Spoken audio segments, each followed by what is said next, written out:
Wonderful. Okay.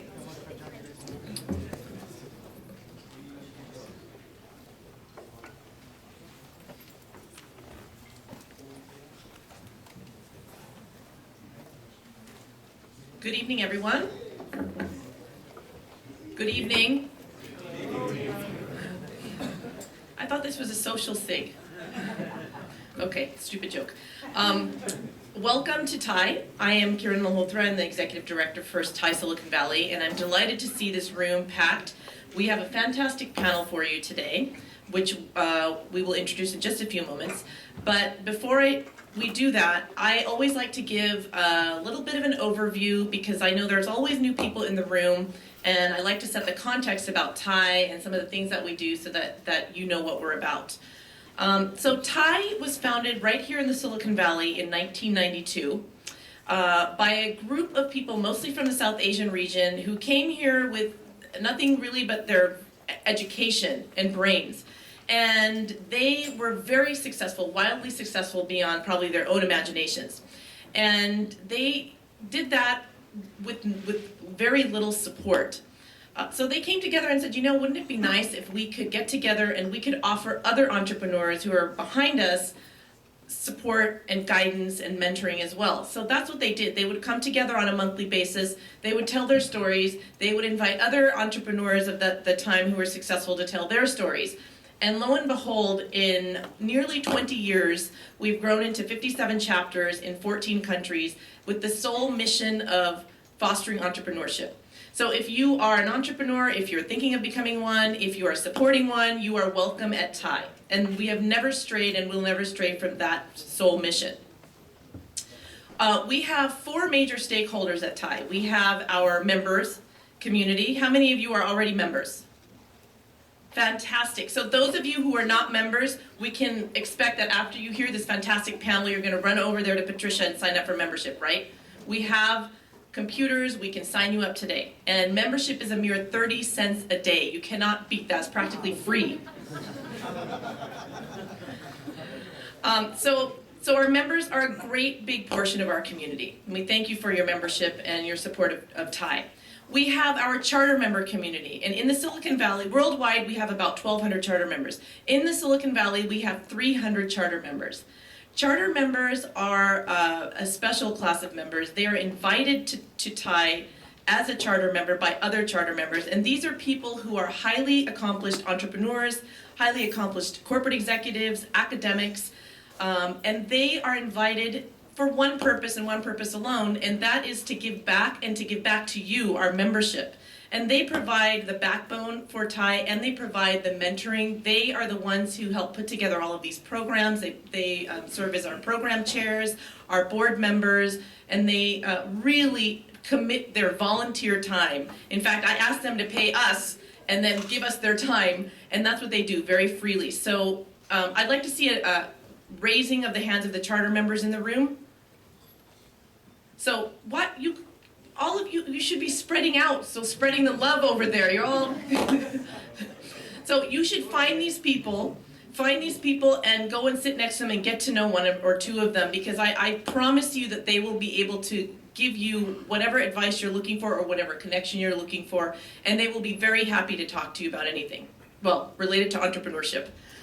I'd like to point out a couple of board members today who are in the audience, starting with our president, Vish Mishra. Can you stand, Vish? Vish is the main driver in making sure that all of our strategies and things like that are implemented. Our program chair is here today, Naveen Bisht. And I don't think Sanjay Mittal is here. Is Sanjay here? No, okay. So those are our charter members. Get to know them and become their friend. We also have our sponsor community. Now our sponsors are from our venture capital community, our corporate sponsors, our service providers, our law firms and accounting firms and organizations like that. And they provide the lifeblood. They also give money to us so that we're able to provide these programs to you at a very reduced fee. So I'd like to thank all of our sponsors. We have over 20 sponsors for TIE. A couple of them are in the audience. I know Silicon Valley Bank is here, I know IBM is here, but we have a whole list of sponsors that we have a slide on. And you can see them on our website. So we thank the sponsors wholeheartedly for the support as well, because we couldn't do the programs that we do without their support also. And then I mentioned the fourth category, and the fourth category of stakeholder is all of those three, and those are our volunteers. So everybody from our charter members to our members, the people that you see at the door, the people that are speaking on the panels, the people that are putting together the panels, all of them, except for my 5 staff and myself, every one of those people are volunteers. And so without that tremendous support, there is no way we could provide these programs, we could put together the quality of programming. So we rely heavily on our volunteers, and we thank all of the volunteers for all the things that you do to make this organization succeed. So thank you for that. We have a number of programs at TIE that we provide. We do about 50 to 60 programs a year. So I'd like to just highlight a few of those. We do some different forums. We do the Economic Forum, the TIE Women's Forum, a Growth Company Forum for mid to late stage companies. We do all of our 5 technology verticals have a forum. So this is the social forum. We have the life sciences and mobile, what did I miss? Energy and cloud. We do the TIE Institute. In fact, we have a session tomorrow on climbing the corporate ladder. It's going to be a fantastic session. And the TIE Institute is really an educational how to build your business, how to grow your business, how to take it to the next level. So it is a fantastic series that we created years ago. We have the networking mixers. We actually have a networking mixer on Thursday, so I encourage all of you to attend that. And that's just meeting and greeting and finding your next business partner, your next investor, or your next friend. So we're having that one on Thursday. And I wanted to point out a couple of programs that are fairly new to TIE, starting with My Story. My Story is a program that we launched in April of this year, and we feature entrepreneurs who have become recently successful within the last 6 to 18 months. So we've had 4 entrepreneurs so far, Naveen? 4 entrepreneurs so far, and we've had over 100 people at each of those sessions.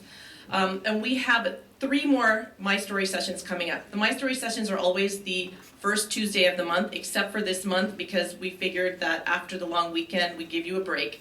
So this month's, or September's My Story session is actually September 13th, but the next 2 will be on the first Tuesday. And I encourage you to go to our website and check those out. They are fantastic events. I also wanted to point out TIE Angels. How many of you are entrepreneurs looking for funding? I'm sure there are some, or you know somebody looking for seed funding, promising startups. TIE Angels is the place for you. And we have already funded, since our launch in August of 2010, we have funded 10 companies, roughly $500,000 apiece. And we have our TIE Angels, some of the TIE Angels steering committee members in the room. Naveen and Vish, of course, are part of the TIE Angels steering committee. Deepak Bhagat, sitting over there, is part of the committee. Raj Parekh is also part of the TIE Angels steering committee. If you have any questions about TIE Angels, I encourage you to talk to any of them. I encourage you to talk to me, or you can simply go online to our website, and there is a button right there on the right that says TIE Angels. Click here, and the application process is really very simple. And then, of course, we have TIECon. How many of you have been to TIECon? Great. So you're going to say you've already saved the date, May 18th and 19th, right across the street at the Santa Clara Convention Center. Our fearless TIECon convener is also one of the chairs for this evening's program. Jay Rawat, our charter member, was this year's TIECon convener. And if you came to this year's TIECon, you know that it was a smashing event. Many, many thanks to Jay and his team for leading such a fantastic effort. By the way, TIECon is put on by 400 volunteers, just like yourselves and my 5 staff. So we do not hire anybody outside to do this. It's all you. So thank you for that, Jay. And without further ado, thank you to all of my board members for the support. Thank you to my TIE SV staff. You met Patricia, but I have other fantastic staff. And I'm going to turn it over to Mr. Jay Rawat so he can start this evening's program. Thank you for your attention.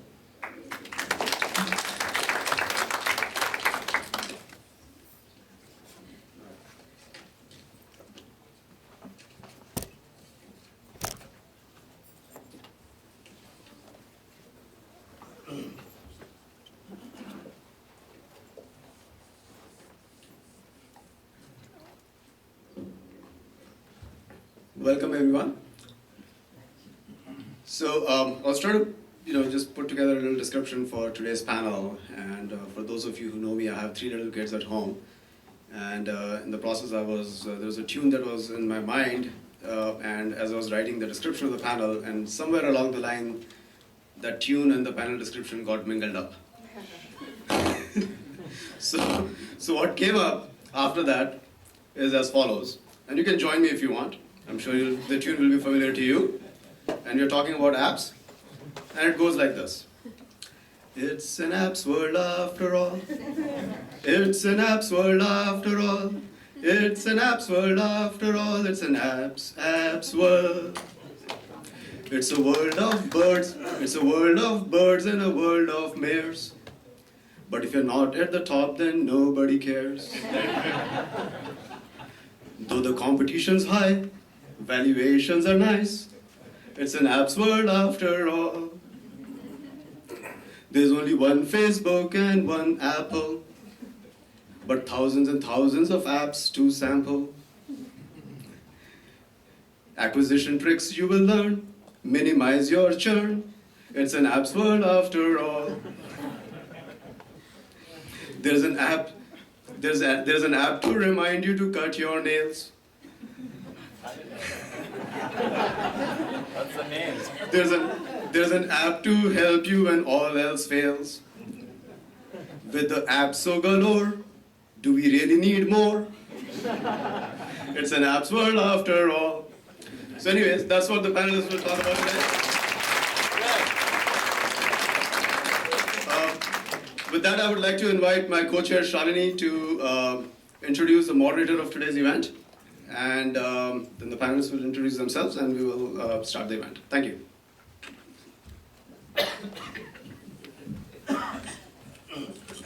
So before you ask, I don't have a jingle, sorry. I'm going to just give a very boring speech. I just wanted to remind all of you that this is a SIG for social and internet, and it is a monthly, we try to keep it monthly. So please do look out if you're interested in this space. Please do look out for the events that we have. The next one we're planning in October, and that's going to be around, we're thinking about how do you monetize content on the web, especially all the ad techniques that are being used. If you guys have other suggestions or ideas, please feel free to reach out to me or Jay. We'd love to hear from you and organize panels that are of interest to people. So on this panel, I just wanted to introduce Keval, who's our moderator. Keval is currently a partner at Intervest Capital. He looks specifically in the social and consumer domains. Prior to that, he was at Google. In fact, he was my boss at Google. A lot of people don't know that, but he was my boss at Google and my mentor. And I'm really, really delighted to have him here. He's going to be a fantastic moderator, and I encourage all of you afterwards to come by and talk to him. He has a lot of deep insights in this space, and you could all really benefit from some of that. So with that, I'll let Keval kind of take it to the panel. Thank you. Good evening, everyone. Thank you, Shalini. Thank you, Jay. I don't know how I can top that. That's a hard act to follow. But thanks for inviting us. It's great to be here with Ty. It's a great history of the organization. And I remember I came to the Valley in 1991, and Ty was started the year after. And this has been amazing to see the growth, both in the number of people of the organization and on the quality of the events, which have just kept increasing year by year. So thanks for having us. We have a great panel today, and they'll be introducing themselves just in a minute. Let me just set a brief context for what we're going to talk about tonight.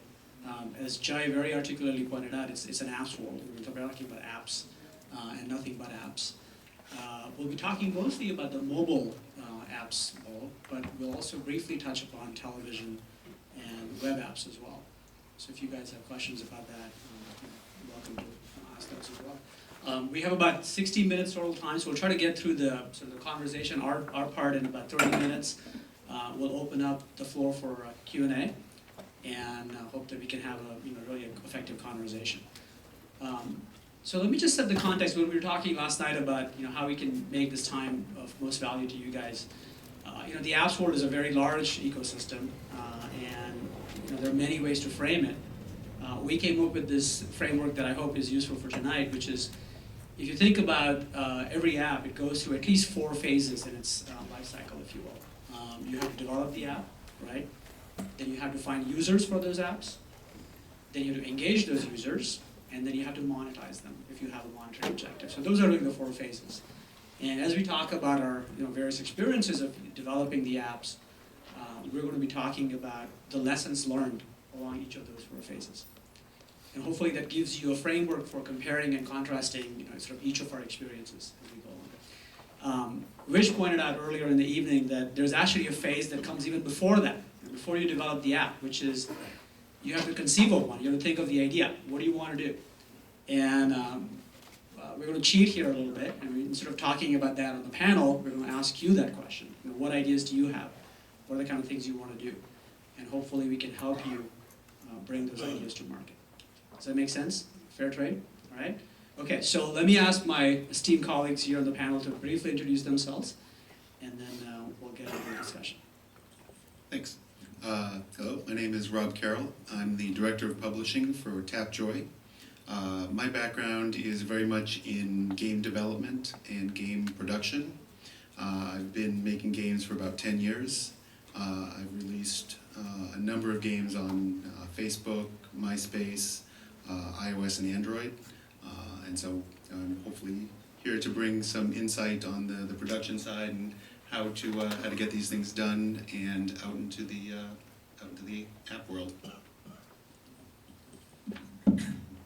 Hi, I'm Rajiv Barrera. I am the Director of Marketing at Playdom, where I run all user acquisition and retention strategies.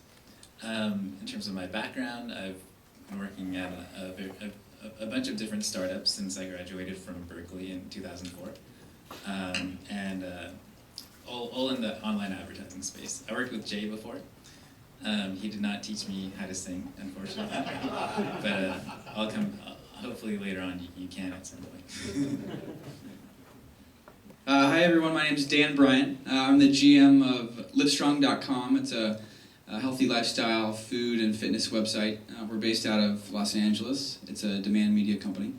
I built my first app 9 years ago, back when there was no iTunes store. Has anyone heard of the Palm Pilot? Raise your hand. Back then it was a cutting-edge device, and it was really one of the only devices. I started in the medical records field, built one for a hospital down in Southern California, and that kind of got me hooked. So I've been in the internet and media space for the last 10 years or so, and hopefully I can talk and share some insights about a few apps that we've built over at Livestrong. Great, thank you. Now, before we get into our discussion, it'd be great to do just a quick poll of the audience, so we know who's in the audience, and then we can sort of tailor our comments accordingly. So just by a show of hands, quickly, how many of the users, or how many of you in the audience have an iPhone? Okay. How many have an Android? How many have a BlackBerry? It's your primary. Does anybody have a Palm? 2 people have a Palm. 3 people. It's an HP phone, I have a choice. It sucks. Wow. No, they work for HP. Okay, they work for HP. We are being videotaped right now, so just for you. You may be quoted saying you have a palm in your hand. Okay. How many of the people in the audience are actually entrepreneurs working on a app business? Okay, great. How many of you want to start a company launching an app? Okay, a few. Great. Awesome. Okay, so that gives us a pretty good mix of people. Anybody here who uses a feature phone, not a smartphone? Is this being telecast over the web? Yes. Okay, there it is. Okay. So maybe somebody raised a hand that we didn't get a chance to see. Okay, on the other side of the world. Okay, terrific. So why don't we do this? Why don't we start with a story? Since each of you have worked at companies that have a pretty prominent, successful app, maybe a couple of apps in some cases. If we could get a story from you about how did you get into the process of developing the app, what were some of the key considerations as you developed the app? How did you acquire users? How did you engage them? How did you monetize them?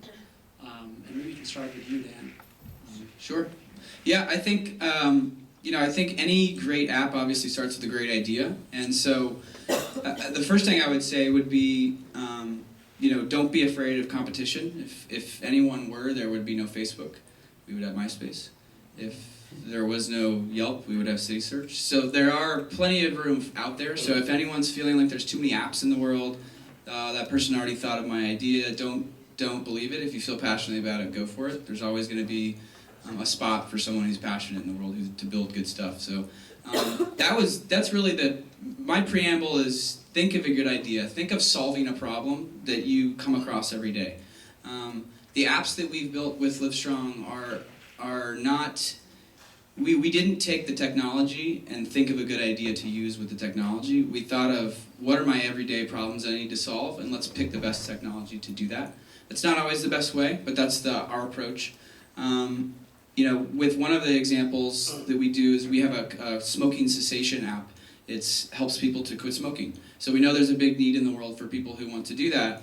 And we also know, part of the DNA of the websites and the apps that we build, there's always a community aspect to those apps. And so we surveyed the landscape of all the apps out there that were about smoking cessation, and all of them were very tool-based, some of them were kind of dry. And we decided to make ours community-based. So we surveyed addiction specialists, doctors, people who smoked, people who wanted to smoke, people who did smoke and did not want to quit.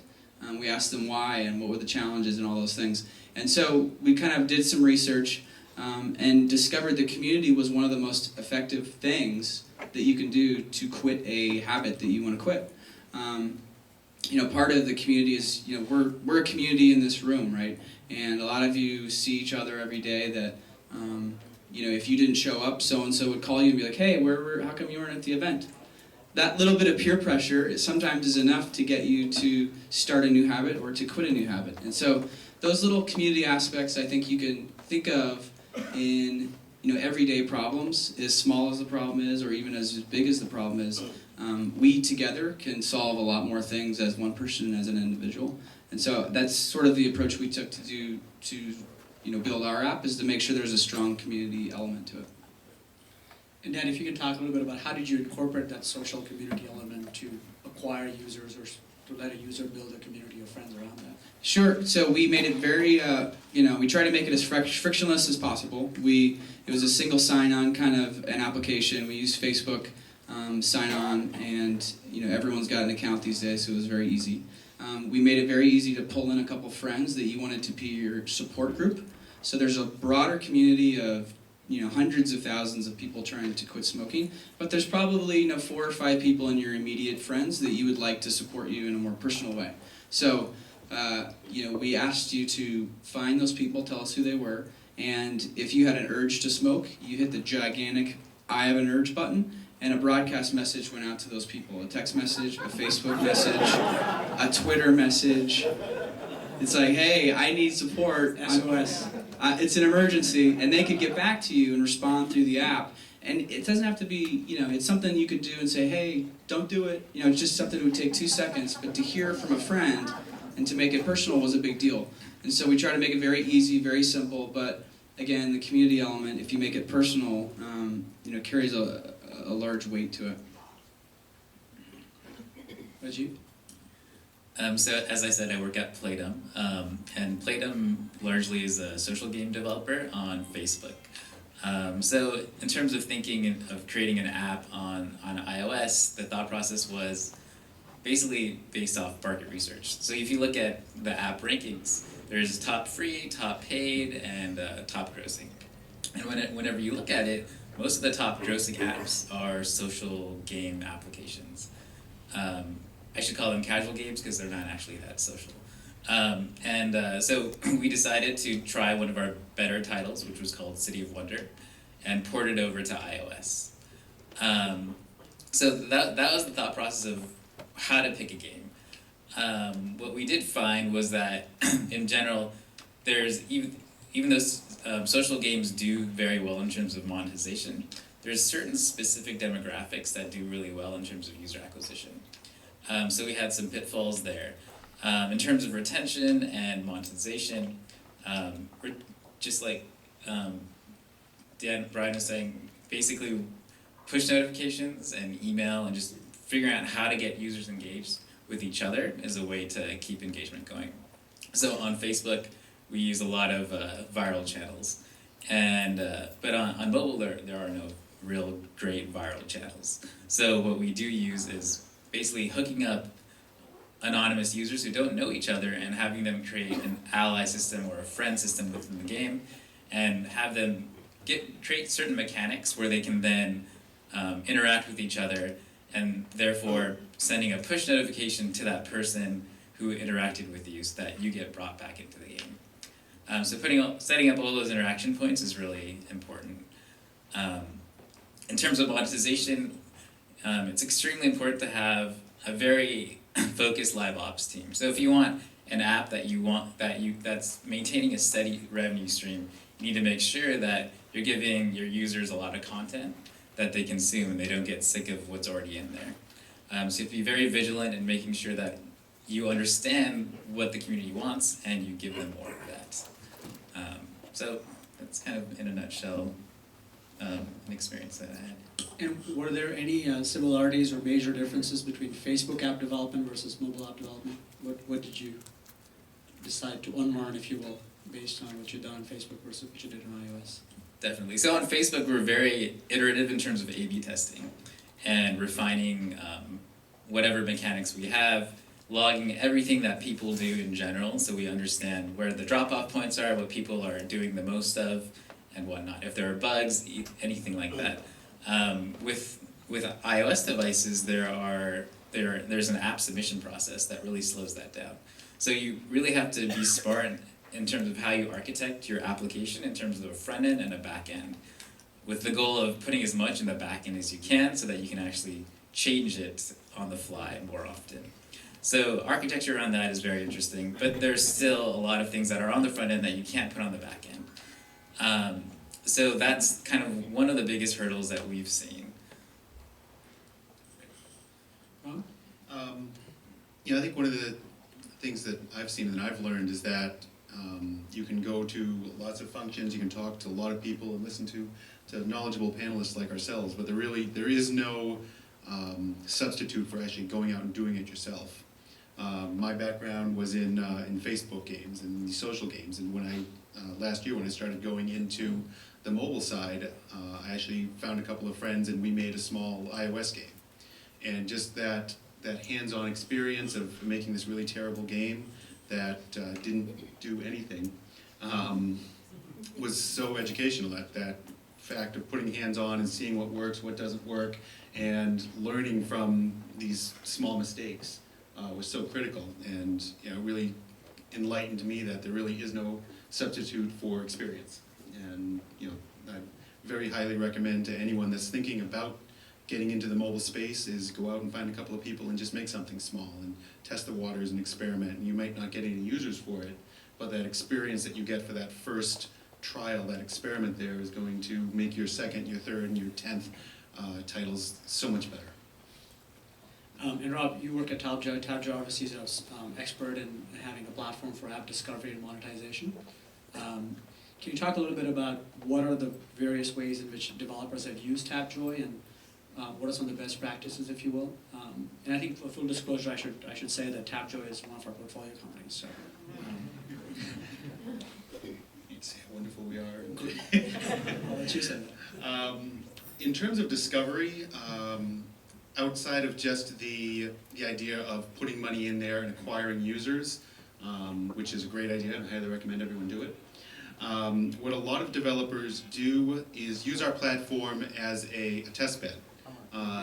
Developers will launch a game in Canada or launch a game in Australia, areas that are not kind of core key monetization demographic areas, and they will put $500 or $1,000 into acquiring a group of users for their game in those other markets, and look at the data they find, look at the results they see, and take that back, iterate on their game. It's almost a way to A/B test what they want their final game to be, without risking their user ratings, risking their status in the App Store. Great. Now, in terms of app discovery, if you think about the web, obviously search became a very important tool for discovering all kinds of information, including web apps. how do you see the discovery process working on smartphones? And so traditionally, it hasn't appeared that search has played a major role. It's been mostly about curated app stores or sort of viral discovery through these top games that refer you to other games. What do you think is the future of app discovery, and what trends, early trends it might be that you guys are saying? Tapjoy, number one. Okay. What else? I'll happily sit up here and speak of the wonders of Tapjoy all day long, but that probably is a little self-serving. In terms of discovery, it is a very difficult space. I know a lot of developers have kind of relied on planning on being the featured app in Apple or featured on Android Marketplace, and that's really, honestly, that's winning the lottery. If you happen to know somebody over there and you happen to get listed there, you get thousands, if not hundreds of thousands of installs from that featured placement, but there's no way to plan for that. So a lot of developers have looked to do cross-promotion with other developers. They do banner ads, work with companies like Free App of the Day to get listed and get that kind of visibility. But there's not a tremendous number of ways out there to do that. Dan and Rajiv, can you talk about, as you were launching your apps, what tools did you use to get your user acquisitions number up? Sure. So we had a little bit different situation. We had a website to go along with our app, so we naturally used the traffic from the website to promote the application. The entire reason we built the app, in fact, was because the users of the website were kind of clamoring for it. So we knew it would be well received, so we leveraged that audience. I think the other thing I would mention is don't take word of mouth lightly. I still think it's one of the things that can start a viral buzz about your app. And probably the greatest moment in my app world was when I was at dinner with a friend of my wife's who all throughout dinner she had her head buried in her iPhone and she wasn't being very social. So eventually I just asked her, "Hey, what are you doing on your phone?" She was sitting next to me and she said, "Well, I just got this app. It's helping me lose 10 pounds. I got to track my dinner. It's called Livestrong. Have you heard of it?" And I was just amazed. It was the power of the buzz of word of mouth marketing, and it's a testament that if you build a great product, that people will talk about it. I mean, how many times have you guys said, or has someone told you, "Hey, have you guys do you use Netflix? Isn't it awesome?" Or there's great brands out there that just will sell themselves. So if you build something great, they will come. It's not just a myth. So it seems like one of the techniques that worked was having a website already that Absolutely. you would drive traffic to, and then convert that traffic into a mobile app acquisition. Yeah, and if you want to get in kind of the technical way to make sure, if you want to do that, if you want to take advantage of your web traffic, you can do things like, sense what browser is the visitor that's coming to your website, and if they're on an iOS device, you market your iOS app. If they're on a BlackBerry device, you market the BlackBerry device. And so it's a very targeted way to effectively get people who are on that device to download that app. So there's some very tactical ways to do it, but generally definitely leverage that audience. And I think one thing we were talking about before was even if you don't have a website, but you have a great idea for an app, and there's kind of there's an existing website that you know of that may be sort of in the same genre, you can approach them and help them, let them help you market it.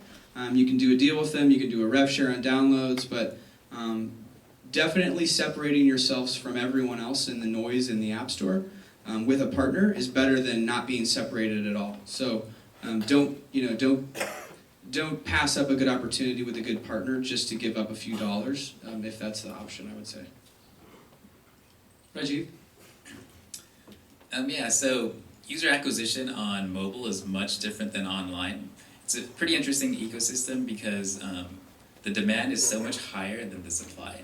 So the cost of banner ads on mobile is extremely expensive, and it's all purchased by brand advertisers who pay very high costs for inventory.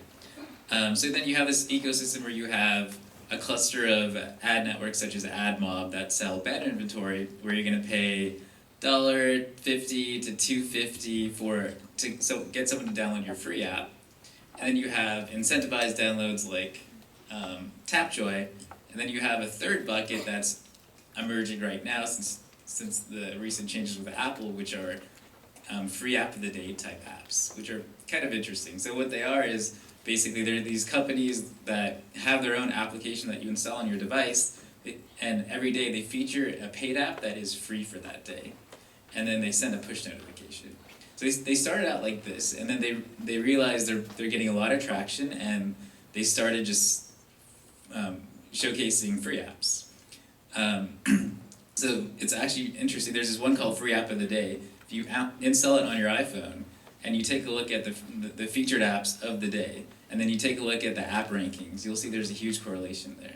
So it's kind of like now the only profitable ways, if you are a data-driven marketer, to acquire on mobile is through Free App of the Day, Tapjoy, and then backfill the rest of whatever you need with an ad mob type banner network. For mobile, it's the name of the game is shooting up in the rankings. If you think about it, you see the first 5, and then you have to scroll down for the rest. And then there's a cutoff at 25 where you have to click and it says view more. And there's a cutoff at 50, same thing at 75 and 100 and so on. So as you can see, there's a different, what I call an organic multiplier depending on where you are. So if you're in the top 5, you may get 2 free installs for each one that you pay for. If you're in the top 10, you may get 1.5, and it decreases as you go down the list. So it's really important to be able to have a consolidated marketing plan where you just burst a lot of ad spend in a short period of time to get you up in the rankings. So I think that's pretty interesting. You only have 1 or 2 shots of doing this, because once you're up in the rankings, you get a lot of exposure. Everyone's seen you've gotten all the eyeballs you're going to get. It's really hard to get back up there. So I agree with Rob's idea of testing in different geos first. Tune whatever you're creating before you release it, because it is a hit-driven business with a ranking store, and you want to get it right the first time. Let's say you acquire users using some of these techniques we talked about. Rob, what about the user experience itself? When we talk about a mobile app, form factor of the phone, compare that to the web, you've done development in both. What are some of the best practices in terms of keeping users engaged once you acquire them? What things have you done in the user experience itself? It's the $1 million question there. How do you keep your users once you've bought them? A lot of it has to do with making a good app. Somewhat cliche, but you really, if you're just putting a game out there or just putting an app out there to try to grab market share, and there's no compelling reason for the user to want to come back, or I know in games we talk a lot about compulsion loops, the idea of giving the user a reason to come back to the game. I think that's probably the most important thing, is to make a good app and give your users a reason to come back. They're not going to click on your icon on the phone just because it's there. They need to look at it, have a good thought of that app, and say, well, I got to go back into there and check in. I got to go visit my friends in my community online. Whatever it is, the app is the goal of the app is it needs to be engaging. How much of an issue is latency? It's just sort of making an app fast. I know in the early days of Google, for example, one of the core design principles is to make the search engine super fast, so that when you typed in something, you get a very quick response. And it drove a lot of user satisfaction. Is that an issue or factor in sort of app design? Oh, absolutely. That loading screen, if it's too long, if you're more than 10 or 15 seconds, your users are just going to click the home button and go somewhere else. So there's definitely, you need to cache as much in there as you can and get it, if you can load after you've got the app running, if you can load content in the background, anything to get the user experience up and going as quickly as possible is super important. A few thoughts on that? Yeah, so when you develop an app, there's a 20 megabyte cutoff, where if your app is over 20 megs, then you have to you can only download it over Wi-Fi. So that's kind of a huge cutoff that you want to stay under, because when people download your app, they want to play it. They want to use the app immediately. Otherwise, they may forget about it, and you just lost your 15 minutes. So it's important to stay under that, and it's important to understand how to put enough assets loaded on the back end so that you can stay under that 20 20 megs. And it is somewhat difficult because you also want to make sure that you have high quality content in there. And part of high quality content is high resolution assets and having art that just looks really good. But that costs a lot, and it's very high in terms of size. So there's definitely a trade-off, and there's some interesting things you can do. But you just kind of have to think about what like the first session looks like, what you think someone's second session looks like, and just construct your game, front end and back end, based off of that. Yeah, I guess the only thing I would add was if you're thinking about HTML5, that can be one concern as well. I mean, if it's an app that's based that you need to be connected to the web and it's got to do a round trip to get some data back and forth, there's a little bit of latency there. So just consider that. You can store, you can have a local database on the app and make it a little quicker if you preload some of that data. But I know there's, a lot of people have said the future of the internet is HTML5. I'm not smart enough to know if it is or not, but I do know that there are some great apps in the App Store that are built on that technology, and there's quite a few more that aren't. So I think it just depends on what you're trying to build. If it's a content-focused app or if it's more of a feature and a gameplay, I think it just depends on what you're trying to build. The second thing I would say, not so much on the technical side, but that first experience with the app, the first sort of time you engage with it, don't make it too hard for the user to immediately see some value. And if that value is winning something or getting a coin or getting some encouragement or making a friend, whatever it is, don't make it too difficult to get those hurdles, because they're immediately going to look for, okay, what is this app going to get me? What can it do for me? And if you play too hard to get, you're going to lose them. So give away some things, make some things free, make it exciting in the beginning, and make it a path, make it a destination, a goal that you have to reach in the end. Because then people will come back if they haven't used it in a while, and it'll give them a reason to come back. That's also a great technique. If you have a paid app and you have like a free sample of it, is give them a lot of fun content up front, give them a reason to want to purchase it and keep playing. So speaking of HTML5, it's a good segue into sort of the future of app development. If you were to think about the considerations that would be of importance as you think about your app roadmap a couple of years out for all of you. What are the top sort of 2 or 3 considerations? Whether is it cross-platform? Does the app have to be HTML5? Does it have to be international, localized from day one? What are the kind of things that are top of mind as you think about the next couple of years for app development? Any of you? Yeah, I think what I've seen some people do is get a little too focused on, hey, I got to make my app work for BlackBerry and Nokia and Windows and iOS, and they worry about that in the beginning before they've ever built anything that's cool or successful. I would just go out there, pick your device you're most comfortable with, the one that you use, the one that you're going to be using every day, build something cool, and worry about porting it later. There's always some considerations with HTML5 or local or whatnot in the beginning, but in the beginning, if you're just trying to get started out and you're trying to build something great, don't worry about all that mess. Figure it out later, because you're going to have tons of users, you're going to hopefully have some revenue to help you do it, you're going to have smart people trying to advise you, so just do what you're comfortable with and what you're familiar with first, I would say. I would say that looking at kind of the direction that a lot of the apps are going, Sorry? it seems that a lot of developers are heading towards cloud infrastructure and trying to put as much of their apps up on a universal backend, so that the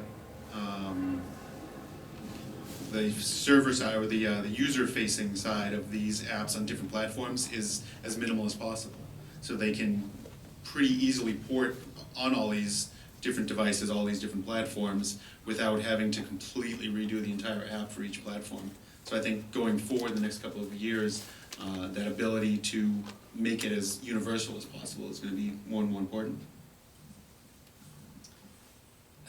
So I'm hoping that applications become more viral in the future. So currently there is no virality. For most applications that are out there, they shot up to the top because they have great packaging. They have a very nice icon and they have a good name. People don't really see past that and the screenshots, And that is what sells your app right now. You could have nothing behind the scenes and still skyrocket to the top.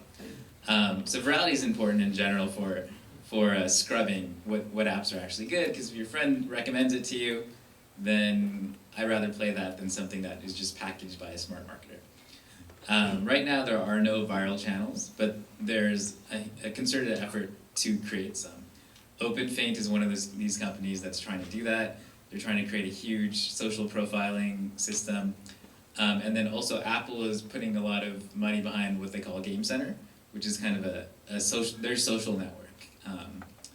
So I see these things emerging, and I think these things will definitely help future acquisition strategies and retention strategies, and they'll just make apps more social, possibly in real time. Just one question on measuring engagement. What are the most common tools or platforms that app developers are using for measuring user engagement, monetization? So on the web, it's usually Omniture, Google Analytics. What's the most common platform for mobile?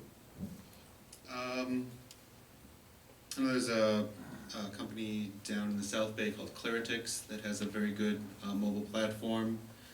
Contagion was a big Facebook, a big web analytics platform. They've just done a mobile launch. Flurry and AppSolar are both companies that have very good mobile analytics. So there's quite a few out there, a lot of choices. We use Flurry. I don't have any experience with the others, but that does a pretty good job. It essentially is a Google Analytics for mobile. Page views, visits, how many users came to use your app today. It'll kind of tell you the churn rate, which I think is pretty important, because that's one thing you want to work on, is getting your churn and your cycle to be as long as possible. And when you make changes and you make tweaks, you can see kind of those changes in real time. So I think Flurry's, I think it's free. I mean, if you have an app and you want to get some good data on it, it's a good place to start. So we think of retention kind of as a funnel, where like a ton of people see your app, a smaller percentage of that get to step 2 on your app, a smaller percentage get to step 3, and so on. So we're very big on logging every step of the first few sessions. So you understand where people are dropping off, what's not interesting, and whatnot. And then we can figure out how engaging our new user experience is. Besides that, some of our bigger metrics we look at are like 1-day retention, 7-day retention, long-term retention like 14, 21 days, to look at what that curve looks like, to see if, okay, is this game fun at the beginning and does it get boring later on? Does it have staying power? Those are all very important questions for us. And in terms of just high-level metrics, we look at daily active users, monthly active users, and so on. So retention is definitely something we make sure we completely understand, because that basically tells you if your app is good or not. Great. Why don't we open it up for questions? And do we have mics in the audience, or just people just stand up? Do we have a mic in the back? Okay, great. Okay, so raise your hand and wait for the mic to come to you. And if we can be brief on the question, so we can spend most of the time answering the question, that'd be great. So a couple of hands up here. Why don't I give you a mic? I just had a question for Livestrong. How are you making money by asking people to quit? Well, this particular app is a free app. This is an interesting story. We started out as a 99-cent app and had a certain, we saw our growth rate. We made it free and basically decided that advertising partners were worth bringing in this instance. It was mentioned earlier that there's a lot of branded advertising in these apps. So big name brands will pay very high CPMs just to get in front of the right, very targeted audience. And since this audience was very targeted, we were able to make some relationships in that way work for us. So we didn't have to have it paid. Plus, there's something just weird about making people pay to save your life. So we felt better about ourselves at being a free app. should talk to the medical insurance business.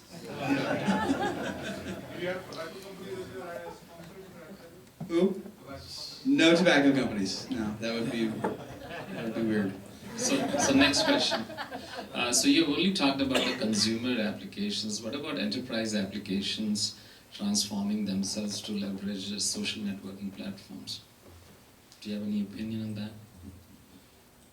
Yeah, great question. We did focus mostly on the consumer apps. I'll talk about sort of some of the companies that we're seeing in terms of enterprise sort of social CRM, what kind of categories.